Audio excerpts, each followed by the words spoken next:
الرحمن الرحيم الحمد لله رب العالمين الرحمن الرحيم مالك يوم الدين إياك نعبد وإياك نستعين اهدنا الصراط المستقيم صراط الذين أنعمت عليهم غير المغضوب عليهم ولا الضالين آمين. بسم الله الرحمن الرحيم الحمد لله رب العالمين والصلاة والسلام على أشرف الأنبياء والمرسلين وعلى آله وصحبه أجمعين. رب اشرح لي صدري ويسر لي أمري واحلل عقدة من لساني يفقهوا قولي. أما بعد. Jamaah sekalian yang dirahmati Allah Subhanahu wa taala, kita patut bersyukur kepada Allah sampai pada malam hari ini Allah masih tetap memberikan rahmat, taufik dan hidayah pada kita sekalian, sehingga kita tetap mau dan mampu melangkahkan kaki kita ke masjid ini dalam rangka melaksanakan sholat Isya berjamaah, memperpanjang i'tikaf kita dan kemudian mengikuti ta'lim guna meningkatkan taqwa dan keimanan kita kepada Allah Subhanahu wa taala.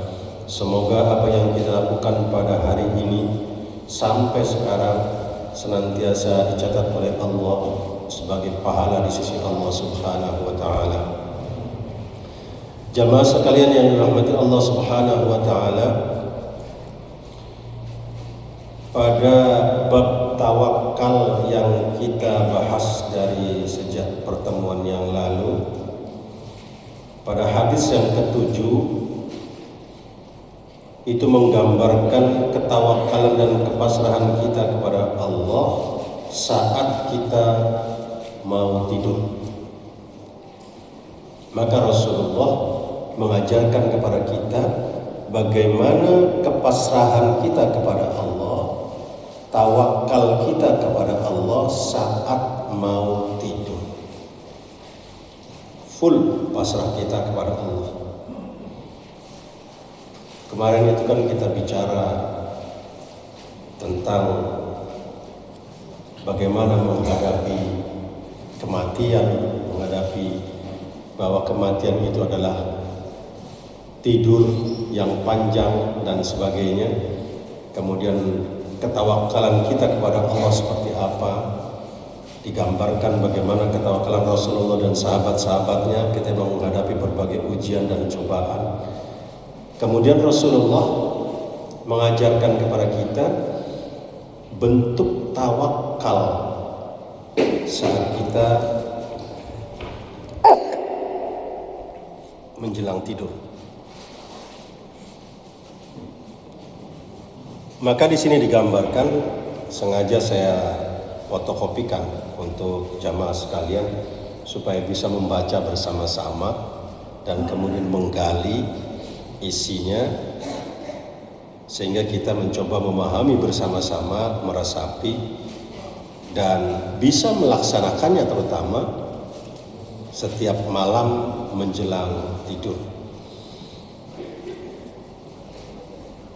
Judul doa jelang tidur itu adalah judul dari saya, hanya untuk mempermudah saja. Kalau di dalam kitabnya nggak ada judul itunya, hanya hadisnya saja dijelaskan. Di sini digambarkan, haddatsana Utsman bin Abi Syaibah, haddatsana Jarir an Mansur an Sa'id an Sa'd bin Ubaidah, haddatsani al-Bara' bin Azib anna Rasulullah sallallahu alaihi wasallam qala. Utsman bin Abi Syaibah memberitakan berita dari Jarir, dari Mansur, dari Sa'ad bin Ubaidah, dan berita dari Bara bin Azib Sesungguhnya Rasulullah sallallahu alaihi wasallam bersabda, kata Rasulullah, "Idza akhadta madja'aka," kalau kamu, kata Rasulullah, apabila engkau mendatangi tempat tidurmu, mendatangi di sini berarti mau tidur, Pak. Bukan siang-siang mendatangi kemudian balik lagi dan sebagainya. Maksudnya ketika engkau mau tidur, mendatangi tempat tidurmu, kata Rasulullah, fatawadda, hendaklah kalian berwudu. Berwudu seperti apa? Wudu akalis sholati. Berwudu yang wudu itu seperti wudu untuk sholat. Berarti lengkap wudunya. Kita wudu juga harus belajar secara sempurna, Pak, fikihnya. Banyak orang yang wudu karena tidak belajar, kemudian asal-asalan wudu. Itu wudu, begitu ngambil air langsung ditabokkan ke muka, ceprat, selesai dianggapnya. Malah tetangganya kecepretan semua. Kan ada orang yang wudu begitu, ambil wudu cepret. Ininya nggak kena. Sedangkan wajah itu adalah rukun wudu. Wajah itu apa batasannya? Dari atas ke bawah, atas itu tumbuhnya rambut, sampai ke bawah itu ke dagu. Sampingnya dari mulai telinga sampai ke telinga lagi, itu harus basah semuanya. Sehingga begitu kita ngambil air wudu, letakkan di muka, langsung digiring oleh tangan ini, sambil jempol ini mengusapkan di sini. Sempurna sehingga wudunya dibersihkan semuanya. Jangan kemudian asal membasuh muka, ceprot sudah dianggapnya sempurna. Banyak orang yang menganggap dia sudah beribadah, tapi ternyata ibadahnya tidak sempurna. Ada orang sholat duhanya jam 6. Karena buru-buru kerja, saya sudah sholat duha. Jam berapa sholat duhamu? Jam 6. Syuruk aja belum. Syuruknya aja belum. Sedangkan syuruk aja nggak boleh sholat saat syuruknya. Sholat isyraq, ada orang sholat isyraq pas begitu teng isyraq sholat. Bukan itu. Ada jenjang, ada jeda waktu antara 15 sampai 20 menit setelah isyraq. Makanya sepenggalan tombak, setinggi tombak. Nah, kata Rasulullah, ada juga yang mencuci tangannya, cuci tangan dari sini sampai sini doang, dianggapnya selesai, dianggapnya sempurna. Tapi ada juga yang mencucinya dari sini. Padahal kalau kita ayat Qur'annya dilihat bahwa membasuh tangan ilal marafiqain, sampai dari depan ila itu berarti menuju ke sini. Tapi ada orang dari sini malah. Ini karena tidak belajar fikih, akhirnya ibadahnya asal-asalan atau enggak sempurna. Kata Rasulullah, ketika engkau mendekati tempat tidur, hendaklah berwudu. Wudunya seperti wudu mau sholat. Wudu yang sempurna betul. Sempurna wudunya. Setelah berwudu, kemudian kata Rasulullah, "Thumma taji' ala shiqqikal ayman." Kemudian baringkan badanmu itu pada posisi kanan. Begini. Bukan tidurnya ke kiri dan sebagainya.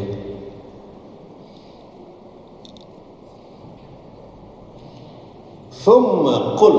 Kalau sudah ini berarti kita sudah wudu, sudah bersih badan kita. Kemudian kita rebahkan pada posisi kanan. Baru saat itu kita berdoa. Apa doanya? Ini. Doa yang paling pendek itu apa? Pertemuan kemarin itu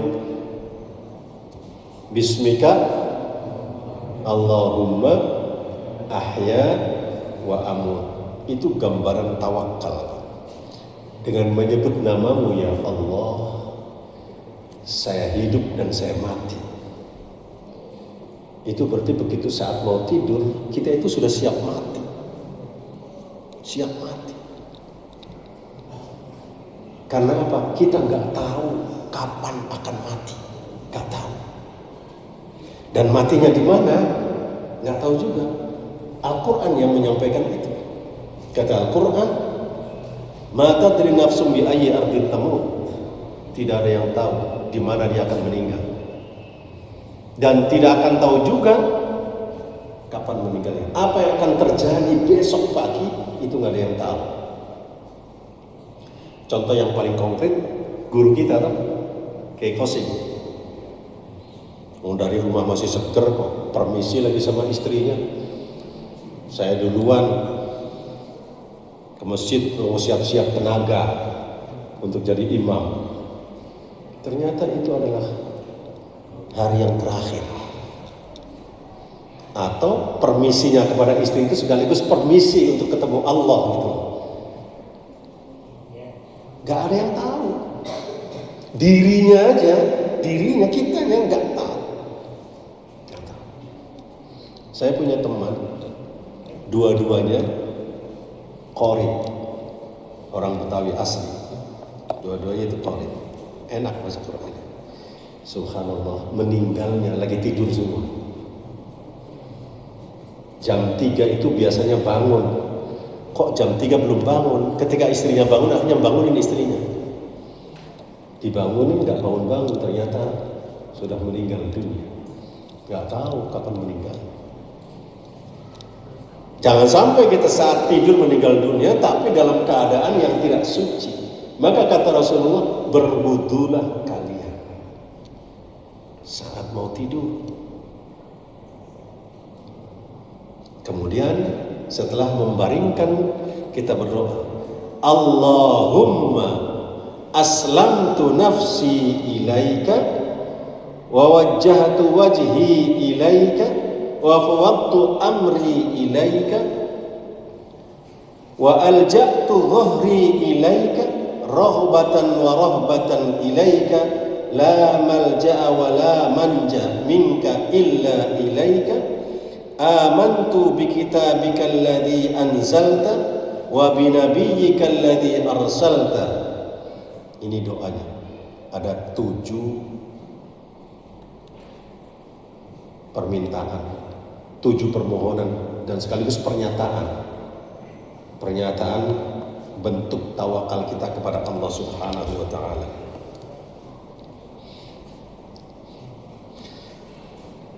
Jadi sebelum tidur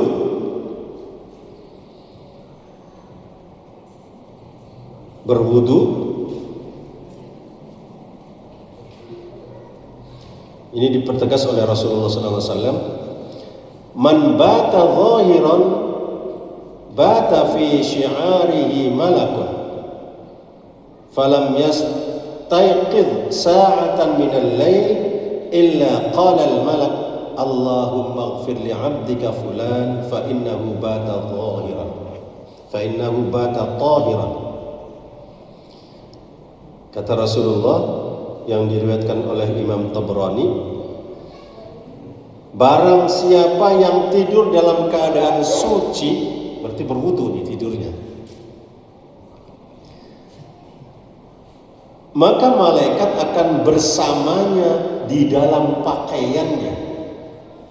Malaikat ikut tidur dengan kita, bahkan dalam pakaian kita.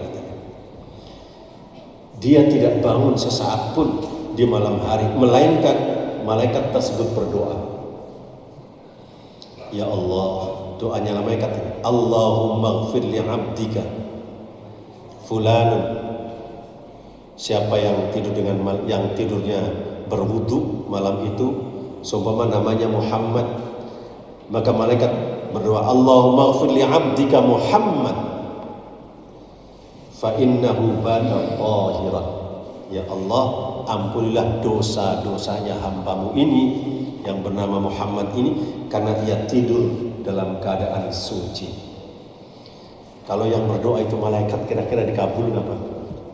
Mau malaikat kok setiap hari dengan Allah Subhanahu wa ta'ala. Yang minta malaikat. Masya Allah.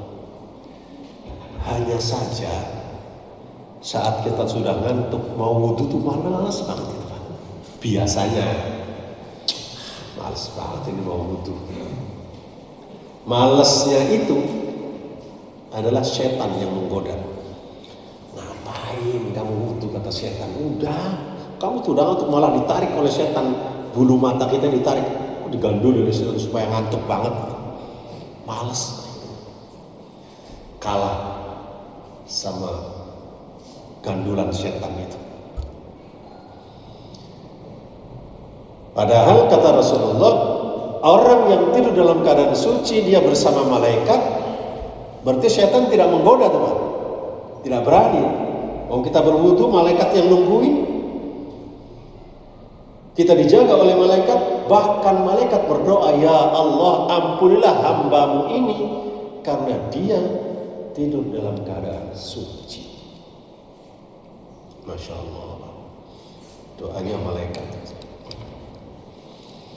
Dan berbaring di sebelah kanan itu digambarkan karena secara medis katanya melegakan jantung dan paru-paru secara medis. Ini kan diketahuinya belakangan ini. Kenapa sih Rasulullah mengajarkan itu? Ternyata ilmu pengetahuan itu akan menguatkan pendapat-pendapat atau ajaran-ajaran Rasulullah. Ajaran-ajaran Al-Quran itu pun diperkuat oleh ilmu pengetahuan yang ditemukan belakangan ini. Rasul waktu itu pernah melihat ada seorang sahabat yang tidurnya tengkurap. Tengkurap tuh ngerti nggak tengkurap? Telungkup. Dakom kalau bahasa orang Jawa. Dakom. Rasul ngomong melihat sahabat seperti itu tuh, kata Rasulullah, Inna hadhihi dij'atun yubghiduha Allah. Kata Rasulullah sambil nunjuk pada sahabat yang tidurnya itu tengkurap. Sesungguhnya posisi tidur seperti ini, kata Rasulullah, dibenci oleh Allah. Tidur terungkap itu. Jangan suka tengkurap tidurnya itu. Miring ke kanan itu adalah sunnah Rasulullah SAW. Miring ke kanan, terutama itu yang disunnahkan oleh Rasulullah. Bagaimana doa kita?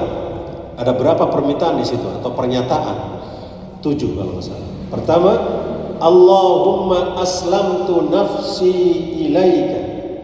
Ya Allah, aku menyerahkan diriku kepadamu, sepenuhnya aku serahkan. Saya tidak menyerahkan kepada siapapun kecuali kepada Engkau, wahai Zat yang Maha Kuasa. Penyerahan jiwa secara total ini karena apa? Tidur adalah merupakan kematian kecil. Orang kalau tidur itu kan nggak tahu, nggak siapapun yang terjadi, apapun yang terjadi. Bahkan itu dalam Al-Quran digambarkan surat Az-Zumar. A'udzubillahi minasyaitonirrajim. Allahu yatawaffal anfusa hina mautiha Allah yang memegang jiwa seseorang ketika matinya orang itu. Dipegang oleh Allah. Wallati lam tamut fi manamiha, dan orang-orang yang belum mati di dalam tidurnya. Jadi orang yang sudah meninggal dan orang-orang tidur belum mati, disebutnya belum mati dalam tidurnya, tapi jiwanya dicabut rohnya oleh Allah, bersama-sama dipegang oleh Allah Subhanahu wa taala. Fayumsikul lati qada 'alaiha al-maut, kata Allah nih, maka dia tahan jiwa orang yang telah dia tetapkan kematiannya. Si Abdullah ini mati malam ini, rohnya tidak dikembalikan oleh Allah, tetap dipegang oleh Allah Subhanahu wa taala, sehingga dia begitu dibangunin oleh istrinya sudah meninggal dunia. Wa yursilul ukhra ila ajalin musamma, dan kemudian Allah mengembalikan dan melepaskan jiwa yang lainnya yang belum saatnya meninggal dunia, ila ajalin musamma, sampai waktu yang telah ditentukan. Nanti kapan meninggalnya yang tahu hanya Allah dan malaikat Israel. Malaikat Israel aja kadang-kadang nggak tahu. Sering terjadi kan, orang mau dicabut oleh malaikat, sudah jadwalnya, kata malaikat ini, begitu sudah jadwalnya mau dicabut oleh Allah, dilarang, jangan, kata. Salah satu contoh, muridnya Nabi Ibrahim itu anak muda, dia datang ke Nabi Ibrahim, kemudian menyampaikan harapannya. Kata dia, wahai Ibrahim, besok saya akan nikah, tolong engkau datang ya. Kata Nabi Ibrahim, ya, insya Allah besok saya datang. Ketika pemuda ini keluar dari rumah Nabi Ibrahim, malaikat datang. Kata malaikat, siapa itu Ibrahim? Itu ya sahabat saya, teman saya, besok mau nikah. Besok mau nikah, kata malaikat. Iya. Tapi nanti malam saya diperintahkan oleh Allah untuk mencabut nyawanya dia. Ibrahim kaget. Aduh. Kata Nabi Ibrahim, ini diberitahu enggak ya orang ini? Besok mau nikah, malamnya mau meninggal dunia. Nabi Ibrahim berpikir panjang sekali, Pak. Disampaikan atau enggak? Disampaikan takut salah, enggak menyampaikan salah juga. Akhirnya Nabi Ibrahim mengambil keputusan, masalah ajal urusan Allah Subhanahu wa taala. Sudahlah, terserah, urusan Allah. Pagi hari orang itu masih hidup, nikah lagi. Sekian tahun punya anak, kemudian punya anak lagi. Nabi Ibrahim nunggu malaikat itu gak datang-datang. Kapan malaikat ini kok gak datang-datang? Ngomongnya mau mencabut nyawa orang itu, tapi kok sampai punya anak belum mati-mati juga, katanya malaikat ini. Satu ketika malaikat datang lagi, ketemu. Nah, kata Ibrahim, dulu katanya kamu mencabut orang itu nyawanya, tapi sekarang dia masih hidup, bahkan punya anak. Betul Ibrahim, kata malaikat. Saat orang itu keluar dari rumah engkau, saat mau keluar dari rumah engkau, dia mensodakohkan separuh dari hartanya kepada tetangga-tetangganya. Disodakohkan separuh dari hartanya. Karena sodakoh itulah saat mau saya cabut, tangan saya ditarik oleh Allah Subhanahu wa taala. Allah melarang saya untuk mencabut nyawanya dengan alasan, wong dia sudah memberi makan kepada orang lain, kok masa kamu cabut nyawanya, katanya. Sudah memberi manfaat kepada orang lain. Ini yang dibilang sedekah itu memperpanjang umur. Memperpanjang umur. Mencegah malaikat Israel untuk mencabut nyawa. Ditarik tangannya oleh Allah. maka sampai sekarang dia masih hidup. Saya belum diperintahkan oleh Allah kapan dia mau meninggal. Kata malaikat Israfil. Masya Allah, ini sodakoh. Dengan sodakoh kita bisa panjang umur. Maka di situ berarti malaikat Israfil juga nggak tahu kapan kematian orang itu kan? Hanya Allah yang tahu kapan akan meninggal. Termasuk kita, kapan meninggalnya nggak ada yang tahu. Maka pasrahkan diri kita. Allahumma aslamtu nafsi ilaik. Ya Allah, saya serahkan diriku, jiwaku kepada Engkau, bukan kepada yang lain. Ibu-ibu juga jangan kepada suami menyerahkannya. Jangan kemudian saya serahkan kepada Engkau wahai suamiku. Jangan, udah kepada Allah aja. Suami juga adalah makhluknya Allah, akan mati juga. Nanti jangan-jangan mati duluan yang kita pasrahin jiwa kita kepadanya. Kepada Allah Subhanahu wa ta'ala kita pasrahkan sepenuhnya. Pasrah sepenuhnya kepada Allah. Yang kedua, kata Rasulullah, wa wajjahtu wajhiya ilaika, dan aku menghadapkan wajahmu kepada Engkau. Dalam pengertian keimanan kita full menghadapkan kepada Allah Subhanahu wa ta'ala. Kenapa disebutnya wajah? Wajah ini kan sesuatu yang paling depan. Malu ya wajah. Batal wudu yang dicuci wajah. Sesuatu yang paling depan.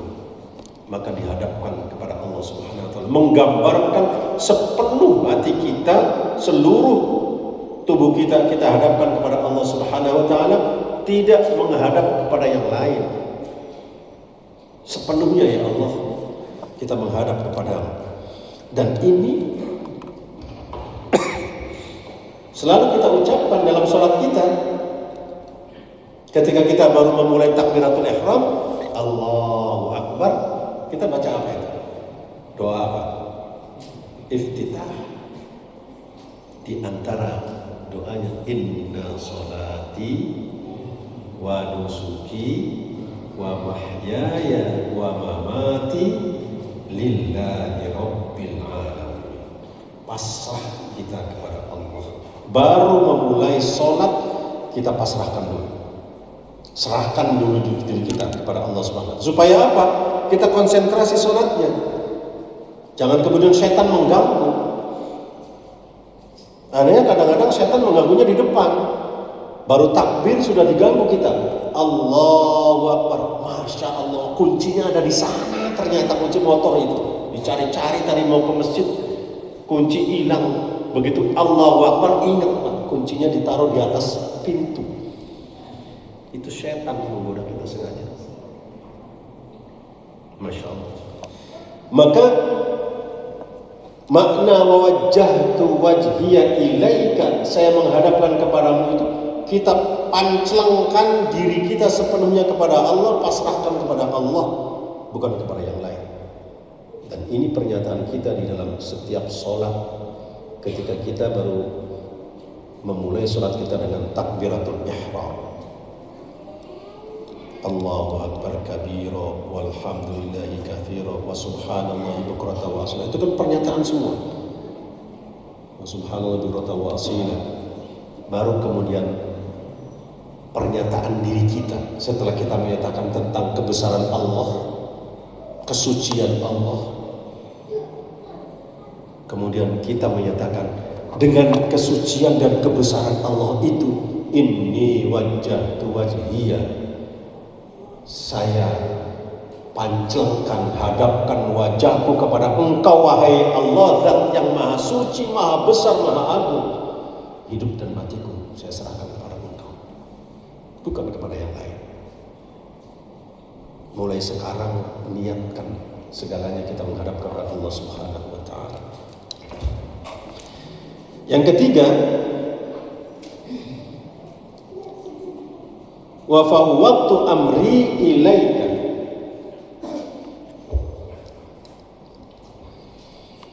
dan aku menyerahkan urusanku kepadamu. Urusan apapun kehidupan dunia, Jangan pernah risau terhadap kehidupan dunia karena Allah sudah membaginya.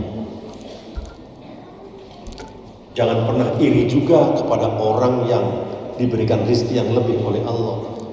Apalagi kepada orang yang diberikan rezekinya dengan cara yang haram. Jangan iri.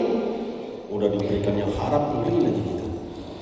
Siapa yang orang diberikan rezeki yang halal, yang haram itu? Ya itu para koruptor itu diberikan rezeki yang haram ya. Kita bertanya Pak, saya Masya Allah ya. Untuk apa uang sebanyak itu ditumpuk di dalam kamar? Lalu gimana menikmati harta yang ditumpuk dalam kamar? Nikmatinya itu gimana? Apa nikmatnya? Padahal harta itu sesuatu yang akan kita tinggalkan, tidak dibawa saat mati. Nggak dibawa.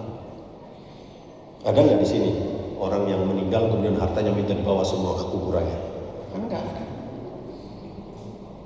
Cina aja enggak semuanya. Cina itu, pasti digali sama orang kita kalau ada hartanya di situ. Digali kalau ada hartanya. Ceritanya doang Cina itu dibawa, nggak ada. Pasti ada yang gali. Cina mati, hartanya katanya dikubur baru digali dari dalam, penggalinya bukan dari atas, dari samping.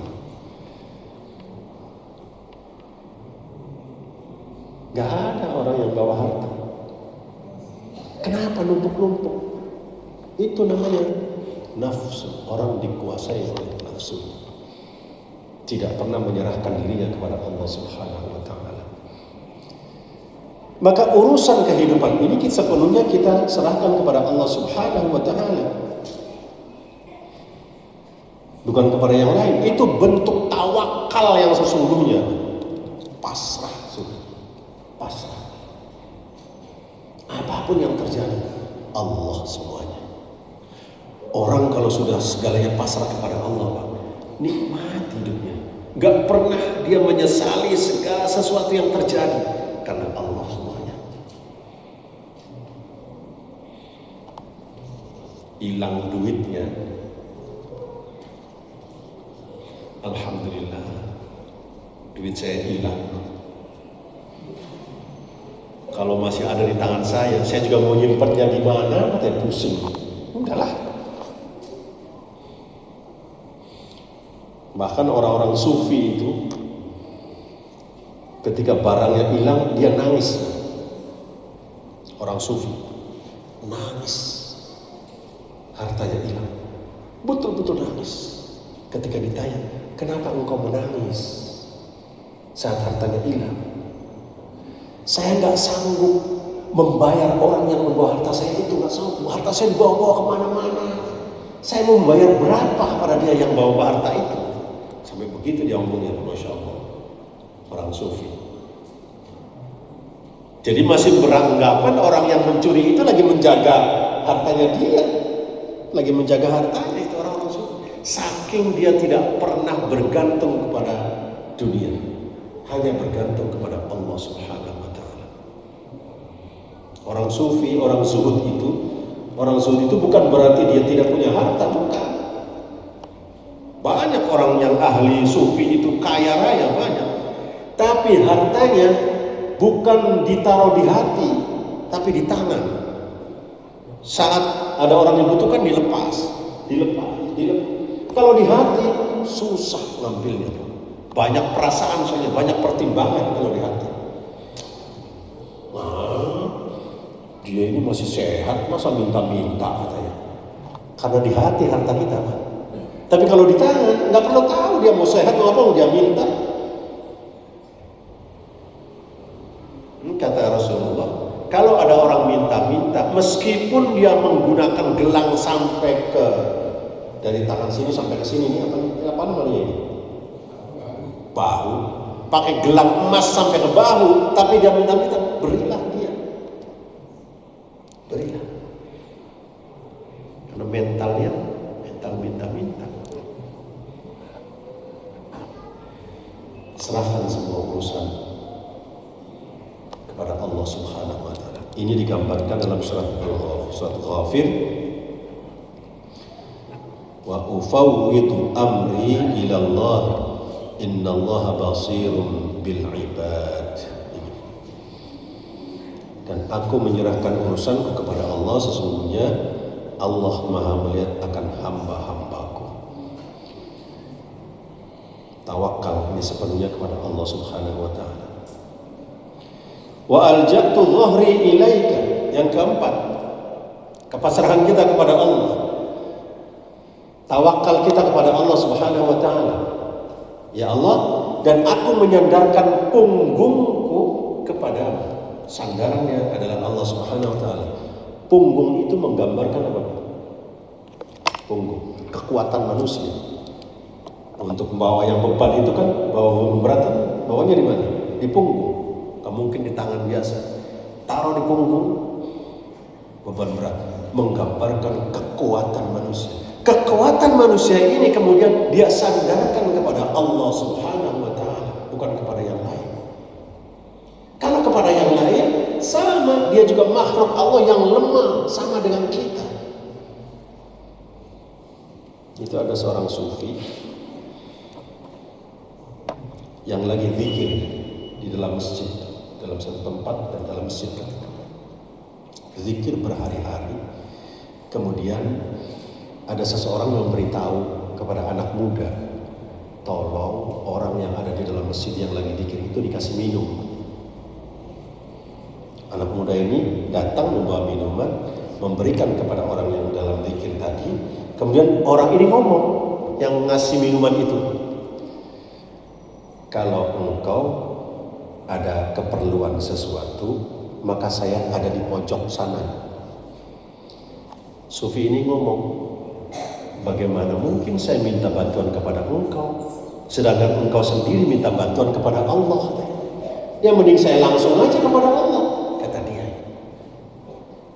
Begitu orang yang menyerahkan segalanya kepada Allah, menyerahkan sepenuhnya, maka kekuatan kita ini gak ada apa-apanya, sehingga kita sandarkan kepada Allah Subhanahu wa taala.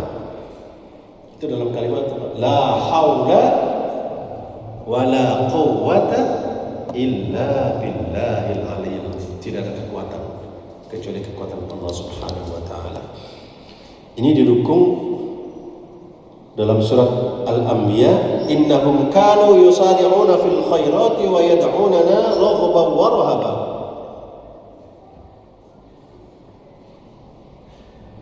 Ini menggambarkan betapa kita takut. Injil yang berikutnya, rahbatan wa rahbatan ilaika. Yang kelima, kita ada rasa harap dan takut. Kita berharap tapi juga takut. Berharap kepada Allah, takut ditolak oleh Allah. Kan kalau kita minta kan begitu rasanya. Kita berharap, pengen saya dapat itu, tapi kalau saya minta takut ditolak. Ada harap dan takut bercampur, kita pasrahkan kemudian kepada Allah Subhanahu wa taala. Kita pasrahkan sepenuhnya. Dan ini ditegaskan oleh Allah. Kata Allah, sesungguhnya mereka adalah orang-orang yang selalu bersegera dalam mengerjakan perbuatan-perbuatan yang baik, dan mereka berdoa kepada kami dengan harap dan cemas. Harap dan cemas, antara harapan dan rasa takut tidak diterima. Dan mereka adalah orang-orang yang khusyuk kepada kami, kata Allah. Berdoa, bentuk kepasrahan kita kepada Allah. Bentuk kepasrahan berikutnya, tawakal berikutnya kita kepada Allah. Bentuk tawakal berikutnya saat kita mau tidur digambarkan oleh Rasulullah, la malja'a wa la manja minka illa ilaika. Tidak ada tempat berlindung dan tidak ada tempat yang akan menjamin keselamatan darimu kecuali kepadamu. Kecuali kepadamu. itu kan ada doa atau zikir dibaca zikir kalau habis sholat itu. Allahumma la mani'a lima a'taita wa la mu'tiya lima mana'ta wa la radda lima qadaita wa la yanfa'ul jadd minkal jadd. Allahumma la mani'a lima a'taita. Wahai Allah, tidak ada yang bisa mencegah kalau Engkau sudah memberi. Kalau Allah sudah memberi, gak ada yang bisa mencegah. Pasti ada jalan sampainya. Tapi kalau Allah mencegah, orang gak bakal bisa memberi dia. Gak bakal. Ini yang kemudian digambarkan, tidak ada tempat berlindung dan selamat darimu kecuali kepada Engkau. Sudah dikembalikan semuanya kepada Allah Subhanahu wa ta'ala. Pasrahkan kepada Allah. Fafirru ilallah, maka semuanya kita larinya kepada Allah Subhanahu wa ta'ala, bukan kepada yang lain. Dan jangan sampai kepada yang lain. Jangan sampai kepada yang lain. Yang terakhir dan yang ketujuh ini, pernyataan kita, tawakal kita, bentuk tawakal kita kepada Allah dinyatakan amantu bi kitabikal ladzi anzalta wa bi nabiyyikal ladzi arsalta. Saya beriman kepada kitab-kitab yang telah Engkau turunkan, yaitu Al-Quran, kemudian Taurat, Injil, Zabur.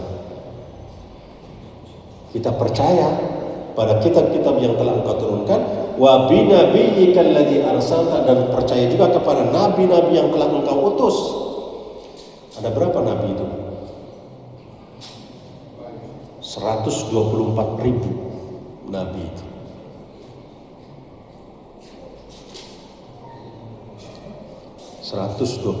ribu nabi. Banyak nabi yang tidak dikisahkan di dalam Al-Quran. Yang wajib kita ketahui dalam akidah ahli sunnah wal jamaah ada 25 yang wajib kita ketahui. Dan wajib hafal Adam, Idris, Nuh, Hud, Soleh, Ibrahim, terus sampai Nabi Muhammad SAW hafal.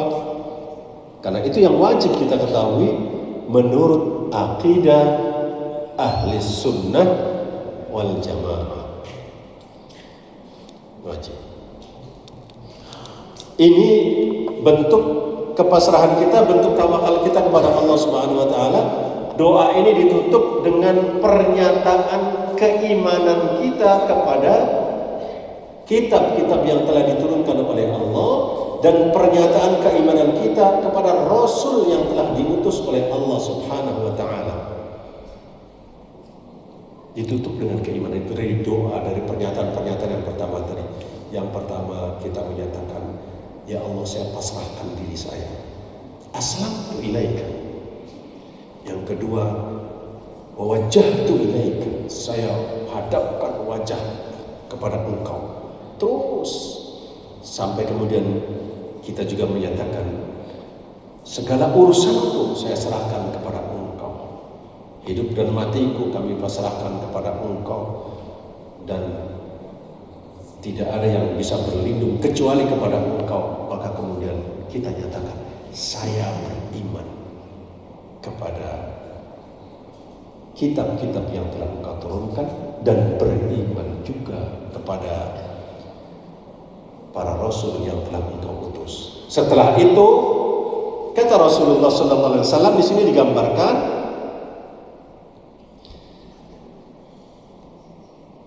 waj'alhunna min akhiri kalamika, dan jadikan doa itu, kata Rasulullah,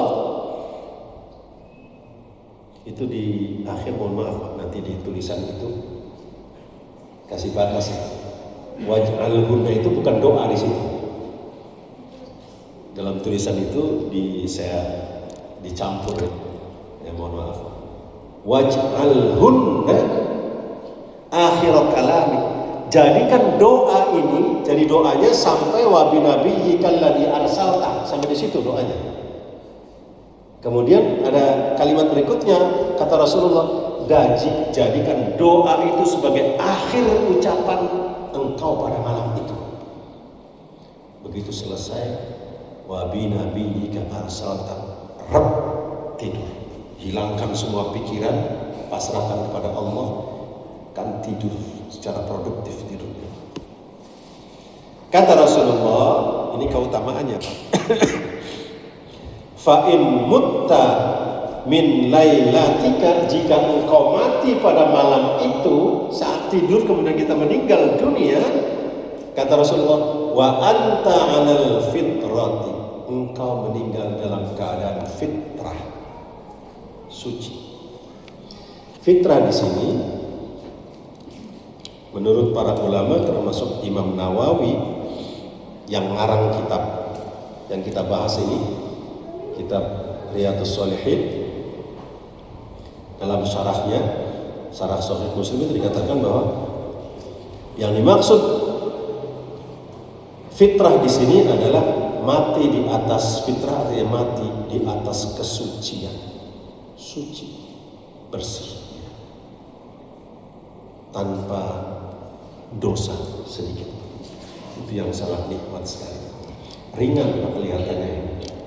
Berwudu, habis berwudu, tempel doa itu di atas tempat tidur, udah baca.